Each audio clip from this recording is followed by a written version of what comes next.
I'd like to further ask you regarding the sighting the moon. Is one allowed to use astronomical evidence to sight the moon? After all, isn't that more accurate than using a human witness?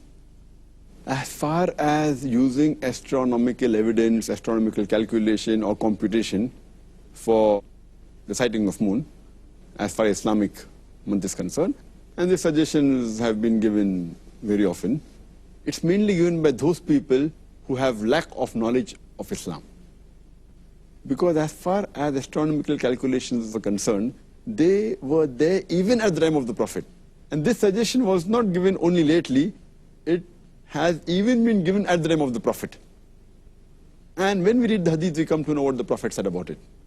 It's mentioned in Sahih Bukhari, volume number 3, in the book of fasting, hadith number 1913, where Ibn Umar, may Allah be pleased with him, he says that the Prophet, peace be upon him, said that we are an illiterate nation and we do not calculate and we do not do accounts, mainly relating to the month of fasting, indicating that we do not use astronomical calculation or computation as far as calculating the Islamic month is concerned. And he said that it's only so and so, and he did thrice, 1, 2, 3. And third time he pressed his thumb, indicating it's either 29 days or it is, he did thrice like that, so and so, indicating it's 30 days. Now, he said that we don't use astronomical evidence, astronomical calculation or computation. And immediately there's one more hadith, which is mentioned in Sunan Abu Dawud, volume number 2, in the book of fasting, hadith number 2313, where Ibn Umar, may Allah be pleased with him, it is said that he fasted alone, along with the people, and did not rely on the astronomical evidence, on the astronomical calculation.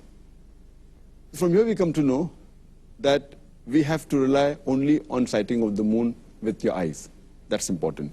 And Shaykh Ibn Taymiyyah, he says, when the Prophet ﷺ said that we are an illiterate ummah, what he meant was, he tried to praise us, praise the ummah, saying that we are simple and we don't rely on anything else but the sighting of the moon with our own eyes. It was not a statement used to put the ummah down, but to uplift the ummah, that we follow a simple religion. And Prophet ﷺ purposely did not use this competition because he wanted to be followed by the common human being. And he did not want to let this evidence of whether the month starts or not to be in the hands of a selected few people of knowledge. Whether the right or wrong is secondary. So based on that, the astronomical evidence is not used for sighting of the moon.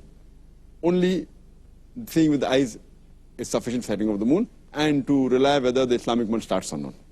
Furthermore, it is the lack of knowledge of Arabic and Islam that people suggest such things. And Ibn Taymiyyah further says that the Arabic word hilal, it actually means to see the moon or to announce.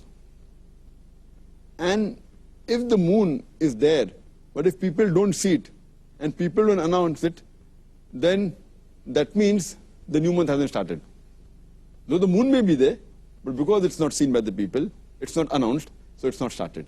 Furthermore, the Arabic word for month is shahr. It comes from the Arabic word ashar, which means fame. That means unless it becomes famous or it becomes known to the people, the month hasn't started. Many people think that if the moon is there, irrespective whether people sight it or not, whether people know about it or not, whether it becomes famous or not, the month has started. No. It should also be seen by the people and it should be made famous to the people. Then the right Arabic word, shahr, that means known to the people, then can we say the Islamic month has started. So based on this, therefore, the astronomical computation, whether right or wrong, it is not taken into consideration because people should see it themselves. It should be announced and should be made common, then the Islamic month starts. I'm sure that will help a lot of people to understand. Once you've given the derivation of the word, subhanallah, it makes so much sense. Jazakallah khair.